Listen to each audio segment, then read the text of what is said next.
Shalom Bapak Ibu dan Saudara sekalian dimanapun berada. Kali ini bersama acara Minutes of Change, menuju perubahan menjadi pribadi yang berkenan kepada Bapa dan layak menjadi mempelai Kristus di akhir zaman. Tema hari ini yang saya ingin sampaikan kepada kita semua yaitu Spirit of Excellence.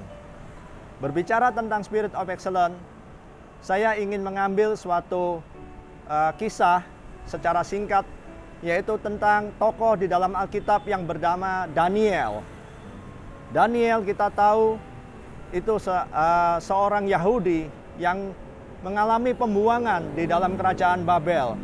Dan ayat yang saya ambil adalah di Daniel pasal 6 ayat yang keempat. Demikian bunyinya, maka Daniel ini melebihi para pejabat tinggi dan para wakil raja itu, karena ia mempunyai roh yang luar biasa. Dan raja bermaksud untuk menempatkannya atas seluruh kerajaannya. Jadi kita di sini melihat tertulis bahwa Daniel itu memiliki roh yang luar biasa. Dan raja pada ketika itu, yaitu Raja Darius, bermaksud untuk menempatkannya atas seluruh kerajaannya. Kita melihat seorang bangsa Yahudi yang di dalam pembuangan, tetapi mengalami suatu promosi yang luar biasa oleh Raja Darius. Apa rahasianya? Nah, kalau kita melihat Daniel kenapa diberikan promosi yang begitu luar biasa, kalau kita baca di dalam Daniel 5 ayat 12, dikatakan karena pada orang itu, yaitu Daniel, terdapat roh yang luar biasa dan pengetahuan dan akal budi, sehingga dapat menerangkan mimpi, menyingkapkan hal-hal yang tersembunyi, dan menguraikan kekusutan, yaitu pada Daniel yang dinamai Belsasar oleh raja. Baiklah, sekarang Daniel dipanggil dan ia akan memberitahukan maknanya. Jadi Daniel memiliki suatu kemampuan yang supranatural, memiliki pengetahuan, hikmat, kebijaksanaan, dan sanggup menerangkan berbagai hal-hal yang tersembunyi, menguraikan kekusutan. Pada saat ini, keadaan sekarang ini, kita membutuhkan hikmat dari Tuhan. Apa yang menjadi rahasia Daniel untuk memiliki roh Spirit of Excellence, roh keperkasaan, roh kedahsyatan? Ada dua syaratnya, yaitu di dalam Daniel 1 ayat 8 dikatakan Daniel berketetapan untuk tidak menajiskan diri dengan santapan raja dan dengan anggur yang biasa diminum oleh raja. Itu yang pertama. Yang kedua, di Daniel 6 ayat 11, Daniel memiliki hubungan yang intim dengan Tuhan. Dikatakan dalam ayat itu, Daniel 6 ayat 11, 3 kali sehari ia berlutut berdoa dan memuji Tuhan.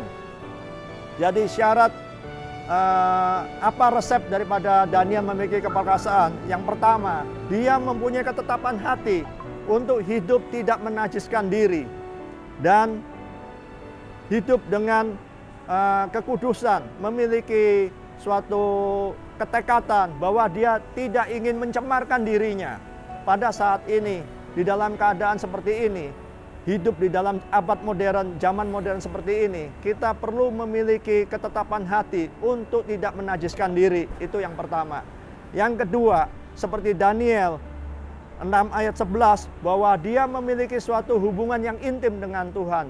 Kita bisa baca di dalam ayat tersebut bahwa Daniel 3 kali sehari ia berlutut, berdoa, memuji dan menyembah Tuhan. Bapak Ibu sekalian, di dalam keadaan hari-hari ini, kita perlu membangun suatu hubungan dengan Tuhan. Kita perlu mempunyai suatu hubungan yang intim, ada suatu komunikasi dengan Tuhan. Dan apabila kita ada suatu hubungan intim dengan Tuhan, maka Tuhan akan memberikan hikmatnya. Tuhan akan memberikan kekuatannya, inspirasi yang baru. Tuhan akan memberikan Roh Kudus. Tuhan akan memberikan roh pencerahan dan kita bisa melangkah menghadapi kekusutan yang mungkin kita alami.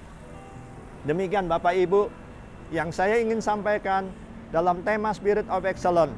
Kesimpulan dalam uraian ini adalah dalam Spirit of Excellence bahwa roh keperkasaan, Spirit of Excellence itu sesuatu hal yang bisa kita terima asalkan Syaratnya tadi bahwa kita memiliki ketetapan hati untuk tidak menajiskan diri dengan keadaan-keadaan dunia yang mungkin bisa mempengaruhi hidup kita. Yang kedua, kita memiliki hubungan intim dengan Tuhan. Demikian pesan Tuhan dengan tema Spirit of Excellence. Tuhan memberkati.